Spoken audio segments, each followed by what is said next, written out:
MLA ಖರೀದಿ ಮಾಡ್ತಾರೆ. ಆದ್ರೆ ಪಾಪ ಸಿದ್ದರಾಮಯ್ಯವ್ರಿಗೆ ಯಾರು ಬ್ಯಾನ್ ಆಗ್ತಾರೆ ಸರ್. ಅವ್ರು ಹಿಂದಿದ್ದವರು ಅವರು CM ಆಗ್ತಾರೆ. ಮುಂದೆ ಇಲ್ಲಿ ನಡೆದೈತೆ ಅದೇ ವ್ಯವಹಾರ, ಕುದುರೆ ವ್ಯಾಪಾರನೇ ನಡೆದೈತೆ. ಇನ್ನು ಪ್ರಾರಂಭ ಆಗೈತೆ ಕಾಂಗ್ರೆಸ್ನಲ್ಲಿ. BJP ಒಳಗೇನವ್ರು ಯಾಕೆ ಅವರು ಮೆಜಾರಿಟಿ ಇಲ್ಲ ಮತ್ತು ನಾವು ಒಪ್ಪೋದಿಲ್ಲ. ಈ ಕುದುರೆ ವ್ಯಾಪಾರ ಬ್ಯಾಡ ಈ ಸಲ ಪೂರ್ಣ ಪ್ರಮಾಣದ ನಮ್ಮದೇ ಸರ್ಕಾರ ಬರ್ತದೆ. ಈಗ ಏನೇ ತಪ್ಪು ಮಾಡ್ಯಾರ ಅವರು, ಗ್ಯಾರಂಟಿಗಳು ಕೊಟ್ಟು ಕರ್ನಾಟಕ ದಿವಾಳಿ ಮಾಡಿದ್ದಾರೆ. ಬೊಕ್ಕಸದಲ್ಲಿ ಹಣ ಇಲ್ಲ, ಫೇಕಾಗಿ ನಮ್ಗೆ ಇದೇನು ಫ್ರೀ ಬಸ್ ಪಾಸ್ ಮಾಡಿದ್ರಿಂದ ಲಾಭ ಆಗೈತೆ ಅಂತ ಹೇಳ್ಕೊಂಡಾರ ರಾಮಲಿಂಗಾರೆಡ್ಡಿ ಅವರು. ಅದರದ್ದೇ ಬೆಂಗಳೂರದ MD ಅವ್ರು ಹೇಳ್ತಾರೆ ಈ ಫ್ರೀ ಇದ್ರದಿಂದ ಜನ ಏನೋ ಹೆಚ್ಚು ಇದು ಆಗ್ತಾಯಿದೆ, ಆದರೆ ಭಾಳ ಹೆವಿ ಲಾಸ್ ಆಗ್ತಾಯಿದೆ ಅಂತೇಳಿ ಅವರೇ ರಿಪೋರ್ಟ್ ಹಾಕ್ಯಾರ. ಈ ರೀತಿ ದ್ವಂದ್ವ ನಿಲುವಿನಿಂದ ಏನಾಗಿದೆ ಅಂದರೆ, ಇಂಥ ವ್ಯವಸ್ಥೆ ಒಳಗೆ ನಾವು ಆಗಲೇ ನಮ್ಮ ಪಕ್ಷದ ಹೈಕಮಾಂಡು ಯಾವುದೇ ಪರಿಸ್ಥಿತಿಯಲ್ಲಿ ಆಪ್ರೇಷನ್ ಮಾಡೋದಾಗಲಿ, ಅವ್ರು ಖರೀದಿ ಮಾಡಿ ಯಾರೋ ಮಾಡ್ಬೇಕ ಅಂತಿರ್ಬೋದು, ಅವ್ರ ಬಳಿ ದುಡ್ಡು ಇರ್ಬೋದು, ಭಾಳಷ್ಟು ಭ್ರಷ್ಟಾಚಾರ ಮಾಡಿದ ಹಣ ಇರ್ಬೋದು. ಯಾಕಂದ್ರೆ ಕೌಂಟಿಂಗ್ ಮಷೀನೇ ಸಿಕ್ಕಿದ್ದು ಹಿಂದೆ ಎಲ್ಲ ನೀವು ತಮಗೆಲ್ಲ ನೆನಪು ಮಾಡ್ಕೊರಿ. ಅದಕ್ಕೆ ನಮ್ಮ ಹೈಕಮಾಂಡ್ ಒಪ್ಪೋದಿಲ್ಲ. ನಾವು ನೇರವಾಗಿ ಈ ಸರ್ಕಾರ ವಿಸರ್ಜನೆ ಆಗಲಿ, ರಾಜ್ಯದಲ್ಲಿ ಚುನಾವಣೆ ಆಗಲಿ, BJP ಪೂರ್ಣ ಬಹುಮತ ಬರ್ತದೆ. ಮತ್ತಿದು ಇಷ್ಟೆಲ್ಲ ಗೊಂದಲಮಯದ ವ್ಯವಸ್ಥೆಯೊಳಗೆ BJP ಯಾವುದೇ ಪರಿಸ್ಥಿತಿಯಲ್ಲಿ ಸರ್ಕಾರ ಮಾಡಲಿಕ್ಕೆ ಒಪ್ಪಿಗೆ ಇಲ್ಲ. ನಾ ಹೇಳ್ದಲ್ರಿ, ಎಷ್ಟೋ ಕಾಂಗ್ರೆಸ್ನಾಗ ಅದಾರ, ಎಲ್ಲದ್ರಾಗ ಹೋದಾರ. ಯಾರದಾರೂ ನೀವೇ ಅಂದಾಜು ಮಾಡಿ ಒಂದು ಅರ್ಧ ತಾಸದ ಪ್ರೋಗ್ರಾಮ್ ಮಾಡು. ಹೀಗೂ ಉಂಟೆ ಮಾಡಿರಿ ನೀವು, ಏನೋ ಅಂದ್ರೆ ಮಾಡಿ ನನ್ನ ಮ್ಯಾಗ ಹಾಕ್ತೀರಿ. ನಾ ಹೇಳಿದ್ರು ನೋಡ್ರಿ, ಯಾವ್ದ್ರಿ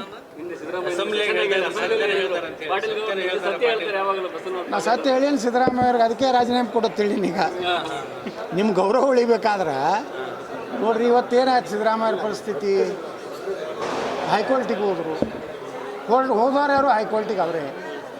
ಅದು ಹೋಗದೇ ಇದ್ರೂ ಇಟ್ಟೇ ಆಗ್ತಿತ್ತು, ಪ್ರಾಸಿಕ್ಯೂಷನ್ ಆಗ್ತಿತ್ತು, FIR ಆಗ್ತಿತ್ತು, ಹಾಗೆ ಆಗ್ತಿತ್ತು. ಮತ್ತು ಅದನ್ನು ತಾವೇ ತಮ್ಮ ತಲೆ ಮ್ಯಾಗ ಹಾಕೊಂಡ್ಬಿಟ್ರೆ ಕಲ್ಲು. ಈ ರಾಜೀನಾಮೆ ಕೊಡೋದೇ ಒಳ್ಳೇದಲ್ರಿ ಅವರು ಹಿತದೃಷ್ಟಿಯಿಂದ. ಯಾಕಂದ್ರೆ ಸಿದ್ದರಾಮಯ್ಯನವ್ರು ನಾನು ಒಳ್ಳೆಯ ಸಲಹೆನೇ ಕೊಡ್ಕೊತ ಬಂದೀನಿ. ಅವ್ರು ನಮ್ಮ ಮಾತು ಕೇಳೋದಿಲ್ಲ, ಅವ್ರು ಬೇರೆ ಬೇರೆ ಮಂದಿಗೆ ಮಾತು ಕೇಳ್ತಾರೆ. ಎಲ್ಲ ಫೇಕ್ ರೀ. ನಿಮ್ಗೆ ಹೇಳ, ಮೊದಲು ಸಿದ್ದರಾಮಯ್ಯನವ್ರದ್ದು ಈ ಮೂಡ ತೆಗೆದವ್ರು ಯಾರು? ಅವರೇ.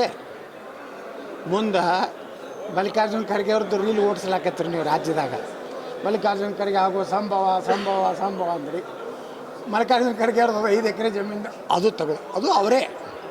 ನಾವು BJP ಏನೂ ಮಾಡಿಲ್ಲ, ಪಾಪ BJP ಪ್ರಯಾಸೇ ಮಾಡಿಲ್ಲ. ಅವ್ರು ತಂದು ಕೊಟ್ಟಾರ, ನಾವು ಹೇಳಿ ಇಟ್ಟೆ ಪಾದಯಾತ್ರೆ ಮಾಡಿಸೋರು ಅವರೇ. ಮತ್ತಿನ್ನ ಏನು ಮಾಡಬೇಕು? ಇತ್ತೀಚೆಗೆ ವಿಜೇಂದ್ರ ಚಿತ್ರದುರ್ಗದಾಗ ಯತ್ನಾಳ್ ಅವರಿಂದ ಕಲಿಬೇಕಾದ್ರೆ ಏನಿಲ್ಲ, ನಮ್ಮಪ್ಪ ನನಗೇನು ಸಂಸ್ಕಾರ ಕೊಡ್ಬೇಕು, ಕಲಿಸಿದಾರ ಅಂತಂದಾರ. ಏನಿಲ್ಲ, ಯಾವ ಸಂಸ್ಕಾರ ಹೆಂಗಿರ್ತಾವ ಅನ್ನೋದು ಎಲ್ಲರಿಗೆ, ರಾಜ್ಯದ ಜನರಿಗೆ ಬರ್ತವೆ. ನಮ್ಮ ಅದು ಚಿತ್ರದುರ್ಗದಾಗ ಹೇಳ್ಯಾರ.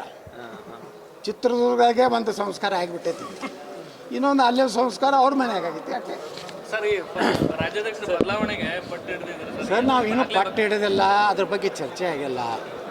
ನಾವು ಎಲ್ಲಿ ಹೇಳಬೇಕು ಈಗಾಗಲೇ ಹೇಳಿದ್ದೀವಿ. 38 ಜನ ನಾವು ಕೂಡಿದಾಗ ಹೇಳಿದ್ದೀವಿ. ಮುಂದಿನ ಕ್ರಮ ತಗೋದು ಹೈಕಮಾಂಡಿಗೆ ಅಧಿಕಾರ ಐತಿ. ಅವರು ಏನು ತೊಗೋತಾರೋ ಅದಕ್ಕೆ ನಾವು ಬದ್ದಿರ್ತೀವಿ. ನಾವು ಬಹಿರಂಗವಾಗಿ ಮಾತಾಡಬೇಡಂತ ಹೇಳ್ಯಾರ. ನಾವು ಬಹಿರಂಗವಾಗಿ ವಿಜಯೇಂದ್ರ ಏನೋ ತೆಗಿಯೋದಾಗಲಿ ಮುಂದುವರ್ಸೋದಾಗಲಿ ನಮ್ಮ ಕೈಯಾಗಿಲ್ಲ. ಅದು ಹೈಕಮಾಂಡ್ ಎಲ್ಲರ ಅಭಿಪ್ರಾಯ ಸಂಗ್ರಹ ಮಾಡೈತಿ. ಮುಂದೆ ಯೋಗ್ಯ ನಿರ್ಣಯ ತೊಗೋತಾರೆ ನಮ್ಗೆ ಅನ್ನಿಸ್ತದೆ. ಏನೋ ನಾವೀಗ ಯಾವುದೂ ಅದಕ್ಕೆ ಟಚ್ ಮಾಡಿಲ್ಲ. ಇವತ್ತಾದರೂ ನಾವು ಯಾವುದೂ ಭಿನ್ನಮತನೇ ಅಲ್ಲ, ನಾವು ನಿಷ್ಠಾವಂತರು. ಯಾಕಂದ್ರೆ ನಾವು ಪಕ್ಷ ಉಳಿಸ್ಲಿಕ್ಕೆ ಬಂದಾಗ್ತದೆ. ನಾವು ನರೇಂದ್ರ ಮೋದಿಯವರು ಚುನಾವಣೆ ಒಳಗೆ ನೀವು ವಿರೋಧ ಮಾಡಿದವರು ನೀವೆಂಥ BJP ಅವರು ಕರ್ನಾಟಕದಲ್ಲಿ ನಾವೆಲ್ಲ ನಮ್ಮದು ರಮೇಶ್ ಜಿಗಜಿನ ಭಾರಿ ಟಗ್ ಆಫ್ ವಾರ್ ಇತ್ತು. ಅವಾಗ ನಾ ಹೇಳಿದೆ ನಮ್ಮ ಕಾರ್ಯಕರ್ತರಿಗೆ, ನೋಡಪ್ಪ, ಇದು ರಮೇಶ್ ಜಿಗಜಿನಿದು ಯತ್ನಾಳ್ ಚುನಾವಣೆ ಅಲ್ಲ, ನಮ್ಮ ದೇಶದ ಭವಿಷ್ಯ ಬರೀ ಚುನಾವಣೆ. ನರೇಂದ್ರ ಮೋದಿ ಆದರೆ ನಾವೆಲ್ಲ ಉಳಿತೀವಿ, ನರೇಂದ್ರ ಮೋದಿ ಆಗದೇ ಇದ್ದರೆ ನಮ್ಮ ದೇಶ ಏನಾಗ್ತೈತೆ ಅದಕ್ಕೆ ನಾವೆಲ್ಲ ಕೂಡಿ ಮಾಡೋದು ಅಂತೇಳಿ ನಾವು ನಿರ್ಣಯ ಮಾಡ್ತೀವಿ. ಹಂಗೆ ಈ ರಾಜ್ಯದಲ್ಲಿ ಯಾರು ಮೊನ್ನೆಯ ಲೋಕಸಭೆ ಚುನಾವಣೆಯಲ್ಲಿ ಪಕ್ಷದ್ರೋಹ ಕೆಲಸ ಮಾಡ್ಯಾರ ಅವರು ತಾಯಿಗೇನೆ ದ್ರೋಹ ಮಾಡ್ದಂಗೆ ಮತ್ತೊಂದೇನಿಲ್ಲ. ಯಾಕಂದ್ರೆ ದೇಶ ಉಳಿಬೇಕು, ಹಿಂದೂ ಧರ್ಮ ಉಳಿಬೇಕಂದ್ರೆ ನಮ್ಮ ಸ್ವಾರ್ಥ ಸ್ವಾಭಿಮಾನ ಬಿಡಬೇಕು. ನಮಗೂ ಎಷ್ಟೋ ನೋವಿದ್ದು ಅದನ್ನು ನಾವು ಯಾವ ವೇದಿಕೆಯಲ್ಲಿ ಯಾವಾಗ ಮಾಡಬೇಕು. ಲೋಕಸಭಾ ಚುನಾವಣೆಯಲ್ಲೂ ನಾವು ನರೇಂದ್ರ ಮೋದಿಯವರಿಗೆ ವಿರೋಧ ಮಾಡೋದು ಅಂದ್ರೆ ನಮ್ಮನ್ನು ನಾವೇ ವಿರೋಧ ಮಾಡ್ತೀವಿ. ಅದಕ್ಕೆ ಇಂಥ ಮಾಡೋದವರಿಂದ ನಾವು ಪಾಠ ಕಲಿಬೇಕಾಗಿಲ್ಲ.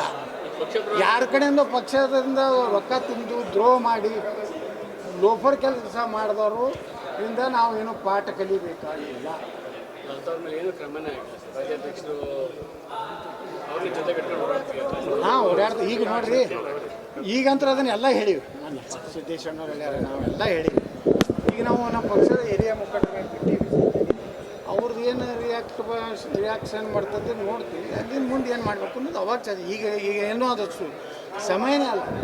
ಇನ್ನೂ ನಾವು ಒಂದು ತಿಂಗಳು ಮ್ಯಾಗಿಂದ ಏನು ನಮ್ಮ ಡಿಸೆಂಬರ್ವರೆಗೆ ಏನು ಬರ್ತದೆ ಕಾದು ಡಿಸೆಂಬರ್ವರೆಗೆ ನಾವು ಪಕ್ಷದ ವಿರುದ್ಧ ಆಗಲಿ ಈ ವಿಜೇಂದ್ರ ವಿರುದ್ಧ ಆಗಲಿ ನಾವು ಅದೇ ಹೇಳಿಕೆ ಕೊಡೋದು. ಸರ್ ಅದೇ ಈಗ ಮತ್ತೆ ಮುಂದಿನ ಸಭೆನ ನಾಯಕರು ನೀವು ಮಾಡ್ತೀರಿ ಸರ್? ಮುಂದಿನ ಸಭೆನಾರ ಮತ್ತೆ ಇಟ್ಕೊಂಡಿರಿ ಸರ್? ನೋಡ್ರಿ, ನಾವು ಸಭೆ ಮಾಡೇ ಇಲ್ಲ. ಮೊನ್ನೆ ನಾವು ಬೆಳಗಾವ್ದಾಗ ಮಾಡಿರ್ತಾರೆ ಸಭೆ. ನಂತರ ಹಂಗೇನು ಯಾವುದೂ ಸಭೆ ನಾವು ಮಾಡಿಲ್ಲ ಅಧಿಕೃತವಾಗಿ. ನಮ್ಗೆ ಬೆಳಗಾವಿ ಸಭೆ ಆದಮೇಲೆ ನಮ್ಮ ಸಂಘ ಪರಿವಾರದ ಹಿರಿಯರೆಲ್ಲ ಕರೆದು ನಮ್ಗೆ ಭಾವನೆ ಕೇಳ್ಯಾರ. ಈ ಭಾವನೆ ಕೇಳ್ಯಾರ ಅಂದ್ರೆ ಅವ್ರಿಗೂ ನಮ್ಮ ಏನು ಬೆಳಗಾವಿ ಸಭೆಯಿಂದ ಅವ್ರಿಗೂ ಒಂದು ರೀತಿ ಜಾಗೃತಿ ಆಗ್ಯಾರ. ಇಲ್ಲಪ್ಪ ನಾವು ಕೇಳಬೇಕೆಲ್ಲ ಕಾರ್ಯಕ್ರಮ